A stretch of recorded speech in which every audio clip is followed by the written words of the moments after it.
Hello students, ਮੈਂ ਹਾਂ ਗੁਰਮੀਤ ਸਿੰਘ ਅਤੇ ਤੁਹਾਡਾ ਸਵਾਗਤ ਹੈ ਜੀ 24/7 ਐਜੂਕੇਸ਼ਨ ਹੱਬ 'ਤੇ। ਤੁਹਾਨੂੰ ਪਤਾ ਸਟੂਡੈਂਟਸ ਕਿ ਅਸੀਂ ਜੋ ਹਿਸਟਰੀ ਦੀਆਂ ਕਲਾਸਾਂ ਲੈ ਰਹੇ ਸੀ ਉਸ ਦੇ ਵਿੱਚ ਅਸੀਂ ਮਿਡੀਵਲ ਹਿਸਟਰੀ ਏਸ਼ੀਅੰਟ ਉਸ ਦੇ ਬਾਰੇ ਡਿਟੇਲ ਦੇ ਉਸਦੇ MCQ ਕੀਤੇ ਸੀ। ਅਤੇ ਪਿਛਲੇ 1 ਵੀਕ ਤੋਂ ਆਪਣੀ ਜੋ ਹਿਸਟਰੀ ਦੀ ਕਲਾਸ ਹੈ ਨਹੀਂ ਹੋਈ, ਅਤੇ ਅੱਜ ਤੋਂ ਅਸੀਂ ਹਿਸਟਰੀ ਦੀਆਂ ਰੈਗੂਲਰ ਕਲਾਸ ਸਟਾਰਟ ਕਰਨ ਜਾ ਰਹੇ ਹਾਂ, ਜਿਸ ਦੇ ਵਿੱਚ ਅਸੀਂ ਮਾਡਰਨ ਇੰਡੀਆ ਮਾਡਰਨ ਹਿਸਟਰੀ ਬਾਰੇ ਡਿਟੇਲ ਦੇ ਨਾਲ ਪੜ੍ਹਾਂਗੇ। ਠੀਕ ਹੈ ਜੀ। ਮਾਡਰਨ ਇੰਡੀਆ ਮਾਡਰਨ ਹਿਸਟਰੀ ਦੇ ਅਸੀਂ ਜੋ ਵੀ ਇੰਪੋਰਟੈਂਟ MCQ ਬਣਨਗੇ ਉਹ ਸਾਰੇ ਕਵਰ ਕਰਾਂਗੇ। ਤਾਂ ਅਸੀਂ ਦੇਖਦੇ ਹਾਂ ਸਾਡਾ ਪਹਿਲਾ ਪ੍ਰਸ਼ਨ। ਪੁਰਤਗਾਲੀ ਕਪਤਾਨ ਵਾਸਕੋ ਡੀ ਗਾਮਾ ਕਿਸ ਸਮੇਂ ਵਿੱਚ ਭਾਰਤ ਆਇਆ? ਇਸ ਦੇ ਜੋ ਆਪਸ਼ਨ ਹੈ ਜੀ 1508, 1498, 1499 ਜਾਂ 1490।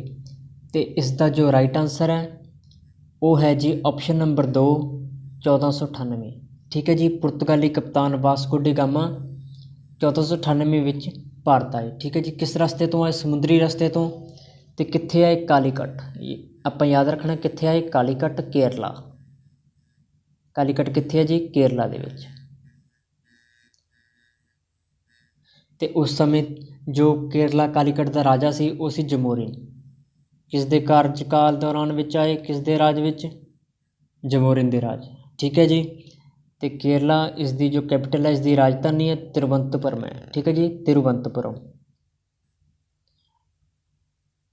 ਡੱਚ ਈਸਟ ਇੰਡੀਆ ਦੀ ਸ਼ੁਰੂਆਤ ਕਿਸ ਸਮੇਂ ਵਿੱਚ ਹੋਈ? ਠੀਕ ਹੈ ਜੀ। ਡੱਚ ਈਸਟ ਇੰਡੀਆ ਕੰਪਨੀ ਦੀ ਸ਼ੁਰੂਆਤ ਕਦੋਂ ਹੋਈ? ਡੱਚ ਵੀ ਭਾਰਤ ਆਏ। ਸਭ ਤੋਂ ਪਹਿਲਾਂ ਕੌਣ ਆਏ? ਪੁਰਤਗਾਲੀ ਆਏ। ਠੀਕ ਹੈ ਜੀ। ਪੁਰਤਗਾਲੀ ਸਭ ਤੋਂ ਪਹਿਲਾਂ ਭਾਰਤ ਆਏ। ਆਪਾਂ ਯਾਦ ਰੱਖਣਾ। ਦੂਜੇ ਨੰਬਰ 'ਤੇ ਡੱਚ ਆਏ। ਠੀਕ ਹੈ ਜੀ। ਫਿਰ ਆਏ ਅੰਗਰੇਜ਼, ਫਿਰ ਆਏ ਡੈਨਿਸ਼, ਅਤੇ ਲਾਸਟ 'ਤੇ ਫਰੈਂਚ। ਫਰਾਂਸੀਸੀ ਲੋਕ ਸਭ ਤੋਂ ਅਖੀਰ ਦੇ ਵਿੱਚ ਆਏ। ਠੀਕ ਹੈ ਜੀ। ਸਭ ਤੋਂ ਪਹਿਲਾਂ ਪੁਰਤਗਾਲੀ ਆਏ, ਫਿਰ ਡੱਚ ਆਏ, ਫਿਰ ਅੰਗਰੇਜ਼ ਆਏ, ਫਿਰ ਡੈਨਿਸ਼ ਆਏ, ਅਤੇ ਫਿਰ ਫਰਾਂਸੀਸੀ ਆਏ। ਇਹਨੂੰ ਆਪਾਂ ਯਾਦ ਰੱਖਾਂਗੇ PDADF। ਪੁਰਤਗਾਲੀ, ਡੱਚ, ਅੰਗਰੇਜ਼, ਡੈਨਿਸ਼ ਅਤੇ ਫਰਾਂਸੀਸੀ। ਠੀਕ ਹੈ ਜੀ। ਅਤੇ ਸਾਡਾ ਜੋ ਪ੍ਰਸ਼ਨ ਹੈ ਜੋ ਡੱਚ ਈਸਟ ਇੰਡੀਆ ਕੰਪਨੀ ਇਸ ਦੀ ਸ਼ੁਰੂਆਤ ਕਦੋਂ ਹੋਈ? ਇਸ ਦਾ ਰਾਈਟ ਆਨਸਰ ਹੈ ਜੀ 1602 ਵਿੱਚ। ਠੀਕ ਹੈ। ਇਹ ਸਾਰੇ ਪੁਆਇੰਟਸ ਆਪਾਂ ਯਾਦ ਰੱਖਣੇ ਨੇ। ਪਲਾਸੀ ਦੀ ਲੜਾਈ ਕਿਸ ਸਮੇਂ ਵਿੱਚ ਹੋਈ? 1750, 1756, 1757 ਜਾਂ 1764। ਅਤੇ ਇਸ ਦਾ ਜੋ ਰਾਈਟ ਆਨਸਰ ਹੈ ਉਹ ਹੈ ਜੀ ਆਪਸ਼ਨ ਨੰਬਰ 3, 1757। ਕਿਸ ਦੇ ਵਿਚਕਾਰ? ਅੰਗਰੇਜ਼ਾਂ ਅਤੇ ਜੋ ਬੰਗਾਲ ਦਾ ਨਵਾਬ ਸੀ ਸਿਰਾਜਉੱਦੌਲਾ, ਉਸ ਦੇ ਵਿਚਕਾਰ ਹੋਈ। ਠੀਕ ਹੈ ਜੀ। ਸਿਰਾਜਉੱਦੌਲਾ। ਅਤੇ ਪਲਾਸੀ ਦੀ ਲੜਾਈ ਤੋਂ ਬਾਅਦ ਜੋ ਅੰਗਰੇਜ਼ ਉਹਨਾਂ ਦਾ ਸ਼ਾਸਨ ਜੋ ਕਾਇਮ ਹੋਣਾ ਸ਼ੁਰੂ ਹੋ ਗਿਆ ਸੀ। ਠੀਕ ਹੈ। ਪਲਾਸੀ ਦੀ ਲੜਾਈ ਤੋਂ ਬਾਅਦ ਅਤੇ 1764 ਵਿੱਚ ਹੋਈ ਬਕਸਰ ਦੀ ਲੜਾਈ। ਠੀਕ ਹੈ ਜੀ। ਫਰਾਂਸੀਸੀਆਂ ਦੁਆਰਾ ਪਹਿਲੀ ਫੈਕਟਰੀ ਕਿਸ ਜਗ੍ਹਾ 'ਤੇ ਸਥਾਪਿਤ ਕੀਤੀ ਗਈ? ਕਾਲੀਕਟ, ਸੂਰਤ, ਦਿੱਲੀ ਜਾਂ ਦੇਹਰਾਦੂਨ। ਅਤੇ ਇਸ ਦਾ ਜੋ ਰਾਈਟ ਆਨਸਰ ਹੈ ਉਹ ਹੈ ਜੀ ਆਪਸ਼ਨ ਨੰਬਰ 2, ਸੂਰਤ ਦੇ ਵਿੱਚ। ਫਰਾਂਸੀਸੀਆਂ ਦੀ ਪਹਿਲੀ ਫੈਕਟਰੀ ਸੂਰਤ ਵਿੱਚ ਲੱਗੀ। ਕਦੋਂ ਫਰਾਂਸੀਸੀ ਕੰਪਨੀ ਕਦੋਂ ਬਣੀ? 1664 ਦੇ ਵਿੱਚ। ਠੀਕ ਹੈ ਜੀ। ਅਤੇ ਡੱਚ 1602। ਜੋ ਡੱਚ ਸੀ ਇਹਨਾਂ ਨੇ ਫੈਕਟਰੀ ਕਿੱਥੇ ਲਾਈ? ਮਸੂਲੀਪਟਨਮ।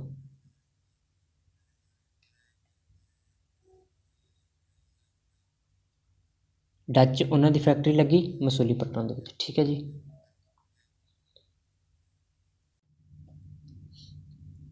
ਬਾਂਡੀਵਾਸ਼ ਦਾ ਯੁੱਧ ਕਿਹਨਾਂ ਦੇ ਵਿਚਕਾਰ ਲੜਿਆ ਗਿਆ? ਮਰਾਠਾ ਅਤੇ ਪੁਰਤਗਾਲੀ, ਅੰਗਰੇਜ਼ ਅਤੇ ਮਰਾਠਾ, ਅੰਗਰੇਜ਼ ਅਤੇ ਫਰਾਂਸੀਸੀ, ਅੰਗਰੇਜ਼ ਅਤੇ ਡੱਚ।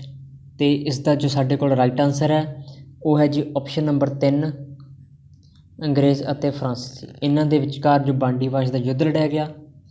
ਠੀਕ ਹੈ ਜੀ। ਕਦੋਂ ਲੜਿਆ ਗਿਆ? ਕਰੀਬ 1760 ਦੇ ਵਿੱਚ।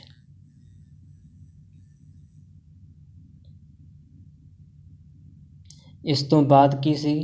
ਫਰਾਂਸ ਸਿਰਫ ਵਪਾਰੀ ਬਣ ਕੇ ਰਹਿ ਗਏ। ਫਰਾਂਸੀਸੀ ਲੋਕ ਜੋ ਇਹਨਾਂ ਦਾ ਸ਼ਾਸਨ ਕਰਨ ਦਾ ਜੋ ਇਹਨਾਂ ਦਾ ਸੁਪਨਾ ਸੀ ਉਹ ਟੁੱਟ ਗਿਆ, ਅਤੇ ਇਹ ਸਿਰਫ ਵਪਾਰੀ ਬਣ ਕੇ ਰਹਿ ਗਏ। ਇਹਨਾਂ ਦੀ ਪਾਵਰ ਬਿਲਕੁਲ ਖਤਮ ਹੋ ਗਈ। ਕਿਸ ਯੁੱਧ ਤੋਂ ਬਾਅਦ? ਬੰਡੀਵਾਸ਼ ਦੇ ਯੁੱਧ ਤੋਂ ਬਾਅਦ। ਠੀਕ ਹੈ ਜੀ। ਅਤੇ ਇਸ ਤੋਂ ਬਾਅਦ ਜੋ ਵਿਦੇਸ਼ੀ ਸੀ ਉਹਨਾਂ ਦੇ ਵਿੱਚ ਜੋ ਸਭ ਤੋਂ ਜ਼ਿਆਦਾ ਪਾਵਰ ਬਣ ਕੇ ਉੱਭਰੇ ਉਹ ਸਨ ਅੰਗਰੇਜ਼। ਠੀਕ ਹੈ, ਇਹਨਾਂ ਦਾ ਜੋ ਸ਼ਾਸਨ ਸੀ ਕਾਇਮ ਹੋਣਾ ਸ਼ੁਰੂ ਹੋ ਗਿਆ। ਕਿਸ ਯੁੱਧ ਤੋਂ ਬਾਅਦ? ਬੰਡੀਵਾਸ਼ ਦੇ ਯੁੱਧ ਤੋਂ ਬਾਅਦ। ਭਾਰਤ ਵਿੱਚ ਵਪਾਰਕ ਕੇਂਦਰ ਸਥਾਪਿਤ ਕਰਨ ਵਾਲੇ ਪਹਿਲੇ ਵਿਦੇਸ਼ੀ ਕੌਣ ਸਨ?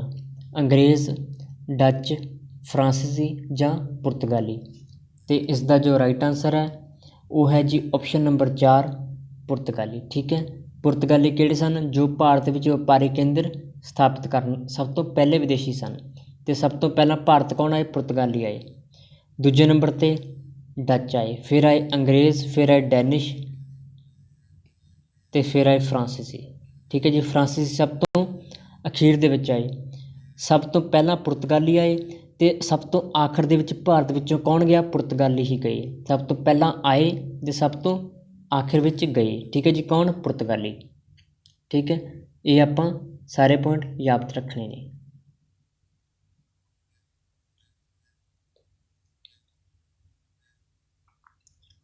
ਭਾਰਤ ਵਿੱਚ ਪਹਿਲਾ ਪੁਰਤਗਾਲੀ ਗਵਰਨਰ ਕੌਣ ਸੀ? Vasco da Gama, ਅਲਫਰਾਂਸਿਸਕੋ Alameda, Thomas रो ਜਾਂ ਪੈਡਰੋ ਕੈਬਰਲ। ਅਤੇ ਇਸ ਦਾ ਜੋ ਰਾਈਟ ਆਨਸਰ ਹੈ ਉਹ ਹੈ ਜੀ ਆਪਸ਼ਨ ਨੰਬਰ 2 ਫਰਾਂਸਿਸਕੋ ਅਲਮੇਡਾ। ਠੀਕ ਹੈ ਜੀ, ਇਹਨਾਂ ਦੁਆਰਾ ਹੀ ਬਲੂ ਵਾਟਰ ਪਾਲਿਸੀ ਸ਼ੁਰੂ ਕੀਤੀ ਗਈ। ਬਲੂ ਵਾਟਰ ਪਾਲਿਸੀ ਕਿਹਨਾਂ ਦੁਆਰਾ? ਪੁਰਤਗਾਲੀਆਂ ਦੁਆਰਾ, ਫਰਾਂਸਿਸਕੋ ਅਲਮੇਡਾ। ਠੀਕ ਹੈ ਜੀ, ਅਤੇ ਜੋ ਬਲੂ ਵਾਟਰ ਪਾਲਿਸੀ ਸੀ ਇਸ ਦੇ ਨਾਲ ਕੀ ਹੋਇਆ? ਸਮੁੰਦਰੀ ਇਲਾਕਿਆਂ ਦੇ ਵਿੱਚ, ਸਮੁੰਦਰ ਦੇ ਵਿੱਚ ਜੋ ਪੁਰਤਗਾਲੀ ਸਨ ਉਹਨਾਂ ਦੀ ਪਾਵਰ ਬਹੁਤ ਜ਼ਿਆਦਾ ਵੱਧ ਗਈ। ਕਰੀਬ ਸਭ ਤੋਂ ਜ਼ਿਆਦਾ ਪਾਵਰ ਪੁਰਤਗਾਲੀਆਂ ਦੀ ਸੀ ਬਲੂ ਵਾਟਰ ਪਾਲਿਸੀ ਦੌਰਾਨ ਸਮੁੰਦਰੀ ਇਲਾਕਿਆਂ ਦੇ ਵਿੱਚ। ਠੀਕ ਹੈ ਜੀ, ਭਾਰਤ ਵਿੱਚ ਪਹਿਲੀ ਪ੍ਰਿੰਟਿੰਗ ਪ੍ਰੈਸ ਮਸ਼ੀਨ ਕਿਹਨਾਂ ਦੇ ਦੁਆਰਾ ਲਿਆਂਦੀ ਗਈ? ਅੰਗਰੇਜ਼, ਡੱਚ, ਡੈਨਿਸ਼ ਜਾਂ ਪੁਰਤਗਾਲੀ। ਅਤੇ ਇਸ ਦਾ ਜੋ ਰਾਈਟ ਆਨਸਰ ਹੈ ਉਹ ਹੈ ਜੀ ਆਪਸ਼ਨ ਨੰਬਰ 4 ਪੁਰਤਗਾਲੀ। ਇਹਨਾਂ ਦੇ ਦੁਆਰਾ ਹੀ ਭਾਰਤ ਵਿੱਚ ਪਹਿਲੀ ਪ੍ਰਿੰਟਿੰਗ ਪ੍ਰੈਸ ਲਿਆਂਦੀ ਗਈ। ਕਿੱਥੇ? ਗੋਆ ਦੇ ਵਿੱਚ। ਠੀਕ ਹੈ ਜੀ, ਕਦੋਂ? 1556। ਅਤੇ ਜੋ ਇਹਨਾਂ ਦੁਆਰਾ ਲਿਆਂਦਾ ਗਈ ਇੱਕ ਹੋਰ ਚੀਜ਼ ਹੈ ਉਹ ਹੈ ਜੀ ਤੰਬਾਕੂ। ਤੰਬਾਕੂ ਦਾ ਵਪਾਰ ਕਿਹਨਾਂ ਦੁਆਰਾ ਕੀਤਾ ਗਿਆ? ਪੁਰਤਗਾਲੀਆਂ ਦੁਆਰਾ ਸਭ ਤੋਂ ਪਹਿਲਾਂ। ਠੀਕ ਹੈ, ਅਤੇ ਪੁਰਤਗਾਲੀਆਂ ਦੀ ਜੋ ਰਾਜਧਾਨੀ ਸੀ, ਜੋ ਕੈਪੀਟਲ ਸੀ ਉਹ ਵੀ ਸੀ Goa. Danish East India Company ਕਿਸ ਸਮੇਂ ਵਿੱਚ ਬਣਾਈ ਗਈ? 1616, 1617, 1618 ਜਾਂ 1619। ਅਤੇ ਇਸ ਦਾ ਜੋ ਰਾਈਟ ਆਨਸਰ ਹੈ ਉਹ ਹੈ ਜੀ ਆਪਸ਼ਨ ਨੰਬਰ 1 1616। ਇਸ ਦੇ ਵਿੱਚ ਡੈਨਿਸ਼ ਈਸਟ ਇੰਡੀਆ ਕੰਪਨੀ ਬਣਾਈ ਗਈ। ਠੀਕ ਹੈ ਜੀ, ਅਤੇ ਕਰੀਬ 1868 ਦੇ ਵਿੱਚ ਜੋ ਡੈਨਿਸ਼ ਸੀ ਇਹ ਭਾਰਤ ਵਿੱਚੋਂ ਚਲੇ ਗਏ ਅਤੇ ਆਪਣਾ ਸਭ ਜੋ ਕਾਰੋਬਾਰ ਸੀ ਇੰਡੀਆ ਦਾ ਉਹ ਕਿਸ ਨੂੰ ਵੇਚ ਕੇ ਗਏ? ਅੰਗਰੇਜ਼ਾਂ ਨੂੰ। ਬ੍ਰਿਟਿਸ਼ ਲੋਕਾਂ ਨੂੰ, ਅੰਗਰੇਜ਼ਾਂ ਨੂੰ ਇਹ ਆਪਣਾ ਜੋ ਕਾਰੋਬਾਰ ਸੀ ਭਾਰਤ ਦਾ ਉਹ ਵੇਚ ਕੇ ਚਲੇ ਗਏ। ਇਹਨਾਂ ਦਾ ਜੋ ਮੁੱਖ ਕੰਮ ਸੀ, ਇਹਨਾਂ ਨੇ ਸਭ ਤੋਂ ਜ਼ਿਆਦਾ ਕੀ ਕੀਤਾ? ਆਪਣੇ ਧਰਮ ਦਾ ਪ੍ਰਚਾਰ ਕੀਤਾ। ਭਾਰਤ ਦੇ ਵਿੱਚ ਸਭ ਤੋਂ ਜ਼ਿਆਦਾ ਪ੍ਰਚਾਰ ਆਪਣੇ ਧਰਮ ਦਾ ਡੈਨਿਸ਼ ਲੋਕਾਂ ਨੇ ਕੀਤਾ। ਠੀਕ ਹੈ ਜੀ,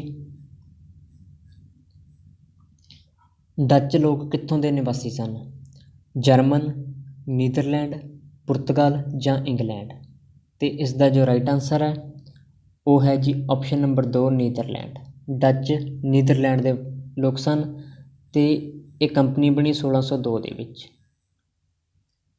ਠੀਕ ਹੈ ਜੀ, ਅਤੇ ਫੈਕਟਰੀ ਇਹਨਾਂ ਨੇ ਕਿੱਥੇ ਲਾਈ? ਮਸੂਲੀਪਟਨਮ ਦੇ ਵਿੱਚ।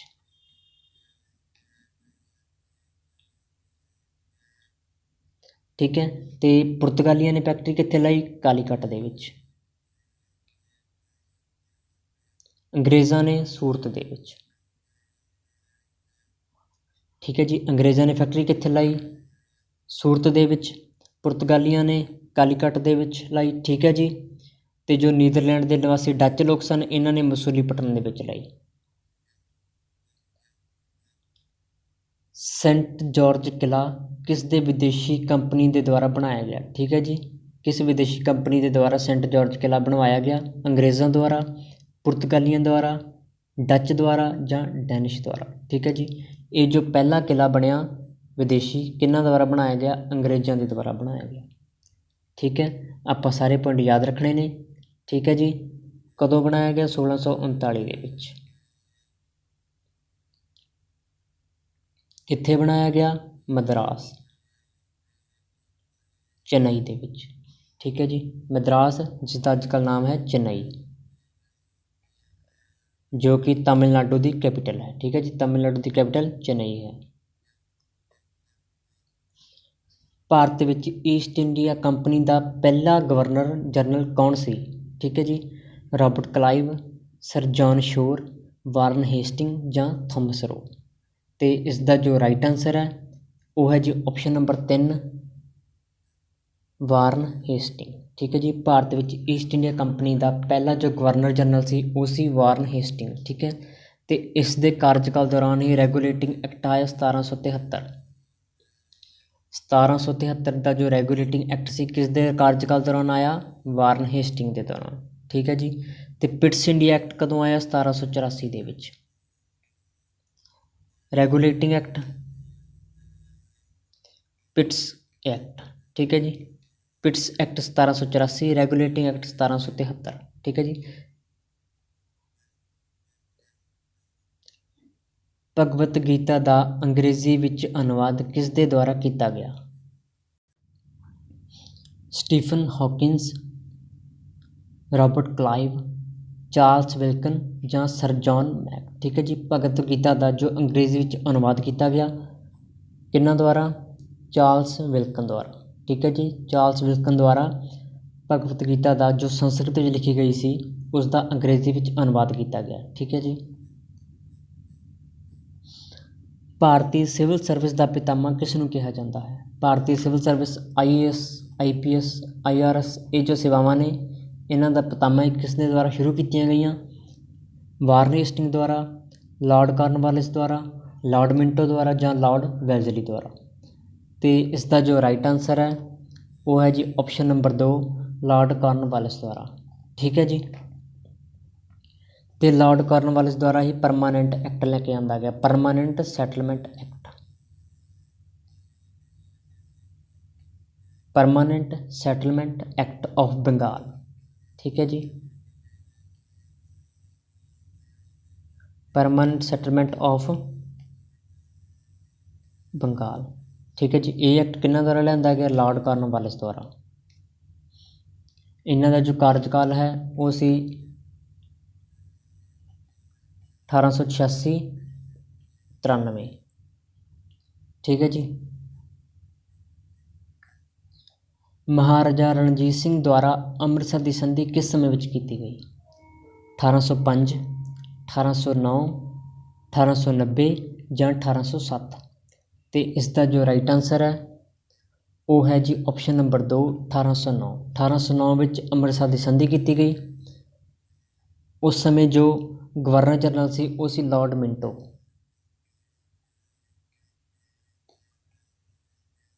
ਠੀਕ ਹੈ, ਇਹਨਾਂ ਦਾ ਕਾਰਜਕਾਲ ਸੀ 1807 1813।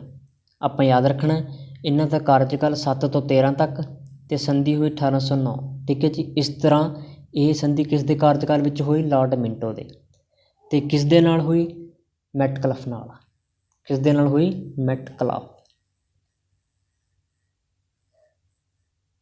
ਮਹਾਰਾਜਾ ਰਣਜੀਤ ਸਿੰਘ ਤੇ ਮੈਟਕਲਫ ਦੇ ਵਿਚਕਾਰ ਇਹ ਸੰਧੀ ਹੋਈ। ਕਿਸ ਦੇ ਕਾਰਜਕਾਲ ਦੌਰਾਨ ਹੋਈ? ਲਾਰਡ ਮਿੰਟੋ। ਸਤੀ ਪ੍ਰਥਾ ਉੱਪਰ ਰੋਕ ਕਿਸ ਗਵਰਨਰ ਜਨਰਲ ਦੁਆਰਾ ਲਗਾਈ ਗਈ? Lord Amherst, Lord Wellesley, Lord William Bentinck ਜਾਂ ਲਾਰਡ ਕਾਰਨਵਾਲਿਸ। ਤੇ ਇਸ ਦਾ ਜੋ ਰਾਈਟ ਆਨਸਰ ਹੈ ਉਹ ਹੈ ਜੀ option number 3, Lord William Bentinck. ਠੀਕ ਹੈ, ਕਦੋਂ ਲਗਾਈ ਗਈ? 1829 ਦੇ ਵਿੱਚ। ਇੰਪੋਰਟੈਂਟ ਪ੍ਰਸ਼ਨ ਹੈ, ਆਪਾਂ ਯਾਦ ਰੱਖਣਾ ਕਦੋਂ ਲਗਾਈ ਗਈ? 1829 ਵਿੱਚ। ਕਿਸ ਦੇ ਦੁਆਰਾ? ਲਾਰਡ ਵਿਲੀਅਮ ਬੈਂਟਿਕ ਦੁਆਰਾ। ਠੀਕ ਹੈ ਜੀ, ਭਾਰਤੀ ਉੱਚ ਵਿੱਦਿਆ ਵਿੱਚ ਅੰਗਰੇਜ਼ੀ ਨੂੰ ਸ਼ਾਮਿਲ ਕੀਤਾ ਗਿਆ। ਭਾਰਤ ਦੀ ਜੋ ਵਿੱਦਿਆ ਸੀ ਉੱਚ ਵਿੱਦਿਆ ਉਸ ਵਿੱਚ ਅੰਗਰੇਜ਼ੀ ਭਾਸ਼ਾ ਨੂੰ ਕਿਸ ਨੇ ਸ਼ਾਮਿਲ ਕੀਤਾ? ਲਾਰਡ ਵਿਲੀਅਮ ਬੈਂਟਿਕ ਨੇ। ਠੀਕ ਹੈ, ਤੇ ਜੋ ਸਤੀ ਪ੍ਰਥਾ ਦੇ ਉੱਪਰ ਰੋਕ ਲਗਾਈ ਗਈ ਇਹ ਕਿਸ ਦੇ ਯਤਨਾਂ ਦੁਆਰਾ, ਕਿਹੜਾ ਭਾਰਤੀ ਸੀ ਜੋ ਕਿਸ ਦੇ ਯਤਨਾਂ ਦੇ ਦੁਆਰਾ ਰੋਕ ਲੱਗੀ? ਉਹ ਸੀ ਜੀ ਉਹ ਭਾਰਤੀ ਰਾਜਾ ਰਾਮ ਮੋਹਨ ਰਾਏ।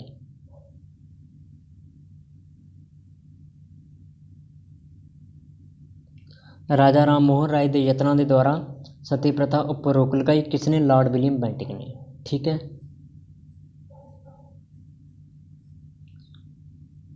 ਪ੍ਰੈਸ ਐਕਟ 1835 ਕਿਸ ਗਵਰਨਰ ਜਨਰਲ ਦੁਆਰਾ ਲਾਗੂ ਕੀਤਾ ਗਿਆ? Charles Metcalfe, Lord Auckland, Lord Dalhousie ਜਾਂ ਲਾਰਡ ਮਿੰਟੋ। ਤੇ ਇਸ ਦਾ ਜੋ ਰਾਈਟ ਆਨਸਰ ਹੈ ਉਹ ਹੈ ਜੀ ਚਾਰਲਸ ਮੈਟਕਲਫ। ਇਹਨਾਂ ਦੇ ਦੁਆਰਾ ਪ੍ਰੈਸ ਐਕਟ 1835 ਲਾਗੂ ਕੀਤਾ ਗਿਆ। ਠੀਕ ਹੈ। ਇਸ ਦਾ ਪੂਰਾ ਨਾਮ ਕੀ ਸੀ? Act liberation of press.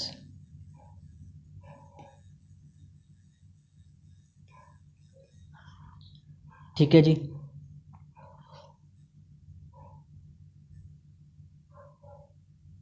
ਤੇ ਆਪਸ਼ਨ ਨੰਬਰ 4 ਲਾਰਡ ਮਿੰਟੋ ਆਪਾਂ ਯਾਦ ਰੱਖਣਾ। ਕਾਰਜਕਾਲ 1807 1813 1809 ਦੇ ਵਿੱਚ ਇਹਨਾਂ ਦੇ ਕਾਰਜਕਾਲ ਦੌਰਾਨ ਹੀ ਅੰਮ੍ਰਿਤਸਰ ਦੀ ਸੰਧੀ ਹੋਈ। ਭਾਰਤ ਵਿੱਚ ਪਹਿਲੀ ਰੇਲ ਕਿਸ ਗਵਰਨਰ ਜਨਰਲ ਦੇ ਦੁਆਰਾ ਚਲਾਈ ਗਈ?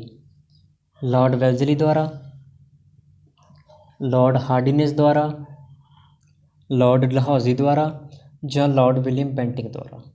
ਠੀਕ ਹੈ। ਤੇ ਇਸ ਦਾ ਜੋ ਰਾਈਟ ਆਨਸਰ ਹੈ ਉਹ ਹੈ ਜੀ ਆਪਸ਼ਨ ਨੰਬਰ 3 ਲਾਰਡ ਡਲਹੌਜ਼ੀ ਦੁਆਰਾ। ਠੀਕ ਹੈ। ਕਦੋਂ ਚਲਾਈ ਗਈ? 1853 ਦੇ ਵਿੱਚ। ਠੀਕ ਹੈ ਜੀ। ਕਿੱਥੋਂ? ਮੁੰਬਈ ਤੋਂ ਥਾਣਾ।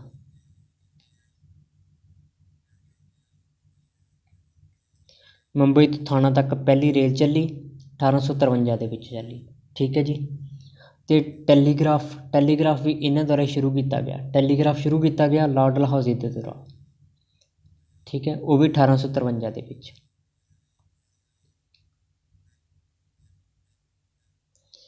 ਲੈਪਸ ਦੀ ਨੀਤੀ ਦੇ ਅਧੀਨ ਅੰਗਰੇਜ਼ੀ ਸ਼ਾਸਨ ਵਿੱਚ ਮਿਲਾਇਆ ਗਿਆ ਪਹਿਲਾ ਰਾਜ ਕਿਹੜਾ ਸੀ?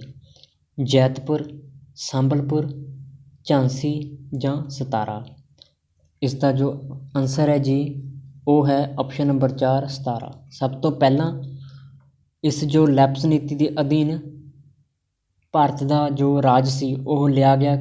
ਠੀਕ ਹੈ। ਉਹ ਕਿਹੜਾ ਸੀ? ਸਤਾਰਾ ਸੀ। ਠੀਕ ਹੈ। ਕਦੋਂ ਲਿਆ ਗਿਆ? 1848 ਦੇ ਵਿੱਚ। ਠੀਕ ਹੈ। ਤੇ ਲੈਪਸ ਦੀ ਨੀਤੀ ਕਿਸ ਨੇ ਸ਼ੁਰੂ ਕੀਤੀ? ਲਾਰਡ ਡਲਹੌਜ਼ੀ ਨੇ।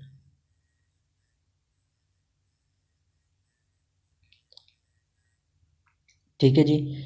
ਇਹ ਲੈਪਸ ਦੀ ਨੀਤੀ ਇੱਕ ਬਹੁਤ ਇੰਪੋਰਟੈਂਟ ਕਾਰਨ ਸੀ 1857 ਦੇ ਵਿਦਰੋਹ ਦਾ। ਠੀਕ ਹੈ। ਝਾਂਸੀ, ਸੰਬਲਪੁਰ, ਜੈਤਪੁਰ ਇਹ ਸਾਰੇ ਇਲਾਕੇ ਲੈਪਸ ਦੀ ਨੀਤੀ ਦੇ ਨਾਲ ਹੀ ਇਹਨਾਂ ਨੇ ਅੰਗਰੇਜ਼ਾਂ ਨੇ ਜੋ ਭਾਰਤੀ ਸ਼ਾਸਕ ਸੀ ਉਹਨਾਂ ਤੋਂ ਖੋਹ ਲਏ ਸਨ। ਠੀਕ ਹੈ। ਸਭ ਤੋਂ ਪਹਿਲਾਂ ਕਿਹੜਾ ਇਲਾਕਾ ਖੋਇਆ ਗਿਆ? ਉਹ ਸੀ ਸਤਾਰਾ। ਠੀਕ ਹੈ ਜੀ।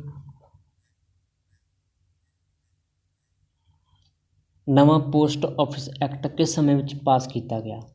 1852, 1857, 1854 ਜਾਂ 1856।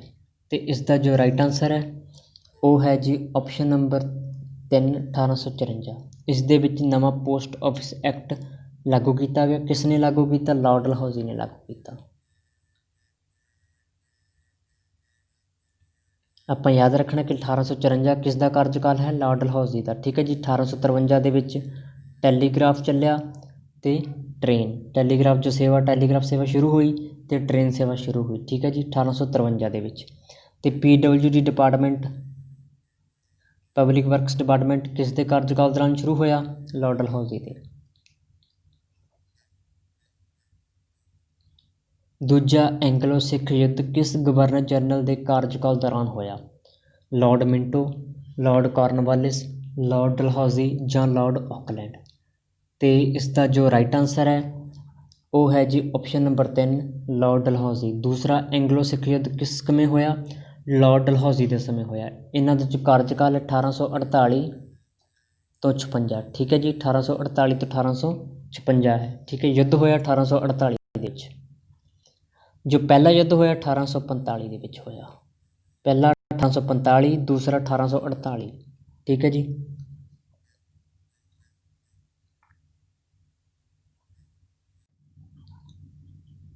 ਵਿਧਵਾ ਵਿਆਹ ਐਕਟ 1856 ਕਿਸ ਦੇ ਯਤਨਾਂ ਦੇ ਸਦਕਾ ਪਾਸ ਕੀਤਾ ਗਿਆ। ਠੀਕ ਹੈ ਜੀ, ਵਿਧਵਾ ਐਕਟ, ਇਸ ਐਕਟ ਦੇ ਨਾਲ ਜੋ ਵਿਧਵਾ ਔਰਤ ਸੀ ਉਸ ਦਾ ਦੁਬਾਰਾ ਜੋ ਸ਼ਾਦੀ ਉਹ ਕੀਤੀ ਜਾ ਸਕਦੀ ਸੀ। ਠੀਕ ਹੈ ਜੀ, ਕਿਸ ਦੇ ਯਤਨਾਂ ਦੇ ਦੁਆਰਾ ਪਾਸ ਕੀਤਾ ਗਿਆ। ਈਸ਼ਵਰ ਚੰਦਰ ਵਿਦਿਆਸਾਗਰ, ਮੰਗਲ ਪਾਂਡੇ, ਰਾਜਾ ਰਾਮ ਮੋਹਨ ਰਾਏ ਜਾਂ ਸਵਾਮੀ ਵਿਵੇਕਾਨੰਦ। ਤੇ ਇਸ ਦਾ ਜੋ ਸਾਡੇ ਕੋਲੇ ਆਨਸਰ ਹੈ ਉਹ ਹੈ ਜੀ ਆਪਸ਼ਨ ਨੰਬਰ 1 ਈਸ਼ਵਰ ਚੰਦਰ ਵਿਦਿਆਸਾਗਰ। ਠੀਕ ਹੈ, ਤੇ ਇਸ ਐਕਟ ਹੈ ਜੋ 1856 ਕਾਰਜਕਾਲ ਕਿਸ ਦਾ ਹੈ, ਲਾਰਡ ਡਲਹੌਜ਼ੀ ਦਾ। ਠੀਕ ਹੈ, 1848 ਤੋਂ 56।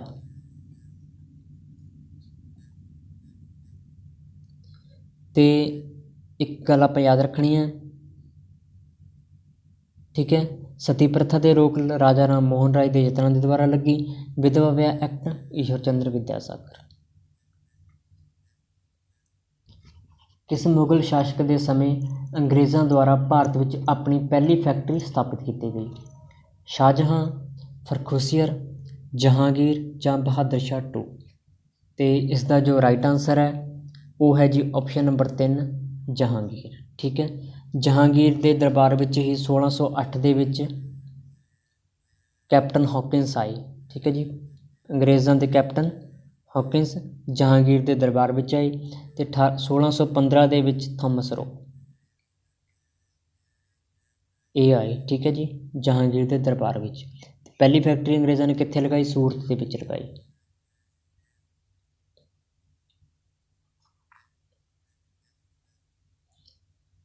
ਭਾਰਤ ਦੇ ਵਿੱਚ ਸਮੁੰਦਰੀ ਵਪਾਰ ਕੇਂਦਰ ਸਭ ਤੋਂ ਪਹਿਲਾਂ ਕਿਸ ਵਿਦੇਸ਼ੀ ਕੰਪਨੀ ਦੁਆਰਾ ਸਥਾਪਿਤ ਕੀਤੇ ਗਏ।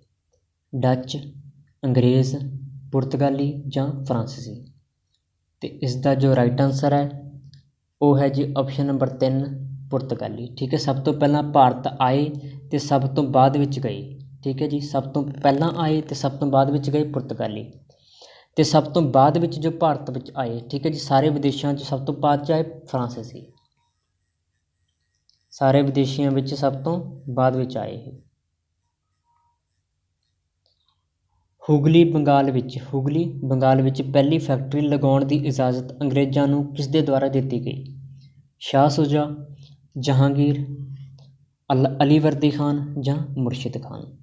ਇਸ ਦਾ ਜੋ ਆਨਸਰ ਹੈ ਜੀ ਉਹ ਹੈ ਸ਼ਾਹ ਸੁਜਾ। ਸ਼ਾਹ ਸੁਜਾ ਕੌਣ ਸੀ, ਸ਼ਾਹਜਹਾਂ ਦਾ ਪੁੱਤਰ ਸੀ। ਠੀਕ ਹੈ ਜੀ, ਸ਼ਾਹਜਹਾਂ ਦੇ 4 ਪੁੱਤਰ ਸੀ। ਪਹਿਲਾ ਸ਼ਾਹ ਸੁਜਾ, ਔਰੰਗਜ਼ੇਬ, ਠੀਕ ਹੈ, ਦਾਰਾ ਸ਼ਿਕੋ,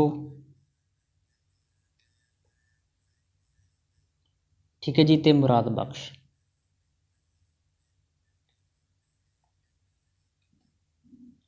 ਸ਼ਾਹ ਸੁਜਾ, ਔਰੰਗਜ਼ੇਬ, ਦਾਰਾ ਸ਼ਿਕੋ ਤੇ ਮੁਰਾਦ ਬਖਸ਼। ਠੀਕ ਹੈ, ਔਰੰਗਜ਼ੇਬ ਦੇ 4 ਪੁੱਤਰ ਸਨ। ਔਰੰਗਜ਼ੇਬ ਤੋਂ ਬਾਅਦ ਜੋ ਸ਼ਾਸਕ ਬਣਿਆ, ਰਾਜਾ ਬਣਿਆ ਉਹ ਸੀ ਔਰੰਗਜ਼ੇਬ। ਠੀਕ ਹੈ ਜੀ, 1666 ਦੇ ਵਿੱਚ ਔਰੰਗਜ਼ੇਬ ਨੇ ਆਪਣੇ ਪਿਤਾ ਸ਼ਾਹਜਹਾਂ ਨੂੰ ਮਾਰਿਆ ਤੇ ਕੈਦ ਕੀਤਾ 1658 ਦੇ ਵਿੱਚ। ਕਰੀਬ 8 ਸਾਲ ਸ਼ਾਹਜਹਾਂ ਕਿੱਥੇ ਕੈਦ ਰਿਹਾ, ਆਗਰਾ ਦੇ ਵਿੱਚ। ਠੀਕ ਹੈ ਜੀ, ਬੰਗਾਲ ਵਿੱਚ ਸਥਾਈ ਬੰਦੋਬਸਤ ਜ਼ਮੀਨਦਾਰੀ ਪ੍ਰਣਾਲੀ, ਠੀਕ ਹੈ ਜੀ, ਜ਼ਮੀਨਦਾਰੀ ਪ੍ਰਣਾਲੀ ਕਿਸ ਦੇ ਦੁਆਰਾ ਸ਼ੁਰੂ ਕੀਤੀ ਗਈ। ਰਾਬਰਟ ਕਲਾਈਵ, ਵਾਰਨ ਹੇਸਟਿੰਗ, ਲਾਰਡ ਕਾਰਨਵਾਲਿਸ ਜਾਂ ਲਾਰਡ ਵੈਲਜ਼ਲੀ। ਤੇ ਇਸ ਦਾ ਜੋ ਰਾਈਟ ਆਨਸਰ ਹੈ ਆਪਸ਼ਨ ਨੰਬਰ 3 ਲਾਰਡ ਕਾਰਨਵਾਲਿਸ। ਠੀਕ ਹੈ, ਸਿਵਲ ਸੇਵਾਵਾਂ ਉਸ ਦਾ ਪਿਤਾਮਾ ਵੀ ਲਾਰਡ ਕਾਰਨਵਾਲਿਸ ਨੂੰ ਹੀ ਕਿਹਾ ਜਾਂਦਾ ਹੈ।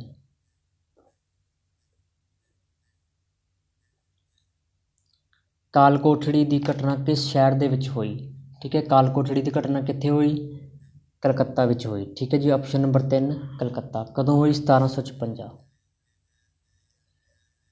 ਠੀਕ ਹੈ, ਕਾਲ ਕੋਠੜੀ ਦੀ ਘਟਨਾ ਵਿੱਚ ਕੀ ਸੀ, ਕਰੀਬ 146 ਦੇ ਕਰੀਬ ਸਨ ਅੰਗਰੇਜ਼ ਸਿਪਾਹੀ ਜਿਨ੍ਹਾਂ ਨੂੰ ਇੱਕ ਛੋਟੀ ਜਿਹੀ ਕੋਠੜੀ ਦੇ ਵਿੱਚ ਕੈਦ ਕਰਕੇ ਮਾਰ ਦਿੱਤਾ ਗਿਆ। ਠੀਕ ਹੈ, ਤੇ ਇਹ ਘਟਨਾ ਕਿਸ ਦੇ ਦੁਆਰਾ ਕੀਤੀ ਹੋਈ, ਸਿਰਾਜੂਦੌਲਾ। ਠੀਕ ਹੈ ਜੀ, ਜੋ ਬੰਗਾਲ ਦਾ ਨਵਾਬ ਸੀ ਸਿਰਾਜੂਦੌਲਾ, ਉਸ ਦੇ ਸਮੇਂ ਇਹ ਘਟਨਾ ਹੋਈ। ਠੀਕ ਹੈ ਜੀ, ਤੇ ਇਸ ਤੋਂ ਬਾਅਦ ਯੁੱਧ ਕਿਹਦਾ ਹੋਇਆ, ਪਲਾਸੀ ਦਾ ਯੁੱਧ ਹੋਇਆ 1756 ਦੇ ਵਿੱਚ। ਆਪਾਂ ਨੂੰ ਪਤਾ ਹੈ ਪਲਾਸੀ ਦਾ 1757 ਵਿੱਚ ਪਲਾਸੀ ਦਾ ਯੁੱਧ ਹੋਇਆ। ਠੀਕ ਹੈ ਜੀ, ਕਦੋਂ ਹੋਇਆ, 1757 ਦੇ ਵਿੱਚ। ਤੇ 1956 ਦੇ ਵਿੱਚ ਇਹ ਕਾਲ ਕੋਠੜੀ ਦੀ ਘਟਨਾ ਹੋਈ। ਇਸ ਤੋਂ ਬਾਅਦ ਹੀ ਪਲਾਸੀ ਦਾ ਯੁੱਧ ਹੁੰਦਾ ਹੈ। ਠੀਕ ਹੈ, ਆਪਾਂ ਨੇ ਚੀਜ਼ਾਂ ਨੂੰ ਕਨੈਕਟ ਕਰਕੇ ਯਾਦ ਰੱਖਣਾ ਹੈ। ਡੱਚ ਕੰਪਨੀ ਨੂੰ ਭਾਰਤੀ ਵਪਾਰ ਤੋਂ ਅਲੱਗ ਕਿਸ ਦੇ ਦੁਆਰਾ ਕੀਤਾ ਗਿਆ? ਪੁਰਤਗਾਲੀ, ਅੰਗਰੇਜ਼, ਫਰਾਂਸੀਸੀ ਜਾਂ ਡੈਨਿਸ਼। ਠੀਕ ਹੈ ਜੀ। ਅਤੇ ਡੱਚ ਕੰਪਨੀ ਨੂੰ ਭਾਰਤ ਦਾ ਜੋ ਵਪਾਰ ਸੀ ਡੱਚ ਦਾ ਭਾਰਤ ਦੇ ਵਿੱਚ, ਉਸ ਤੋਂ ਅਲੱਗ ਕਿਸ ਨੇ ਕੀਤਾ? ਅੰਗਰੇਜ਼ਾਂ ਨੇ ਕੀਤਾ। ਠੀਕ ਹੈ। ਅਤੇ ਇਸ ਤੋਂ ਬਾਅਦ ਡੱਚ ਸਨ ਜੋ ਉਹ ਇੰਡੋਨੇਸ਼ੀਆ ਚਲੇ ਗਏ। ਉਹਨਾਂ ਨੇ ਜੋ ਆਪਣਾ ਵਪਾਰ ਵਧਾਇਆ, ਕਿੱਥੇ ਜਾ ਕੇ ਵਧਾਇਆ? ਇੰਡੋਨੇਸ਼ੀਆ ਦੇ ਵਿੱਚ। ਠੀਕ ਹੈ ਜੀ। ਇਹ ਸਾਰੇ ਜੋ ਇੰਪੋਰਟੈਂਟ ਪ੍ਰਸ਼ਨ ਨੇ ਮਾਡਰਨ ਇੰਡੀਆ ਦੇ, ਇਹ ਸਾਰੇ ਪ੍ਰਸ਼ਨ ਆਪਾਂ ਯਾਦ ਰੱਖਣੇ ਨੇ।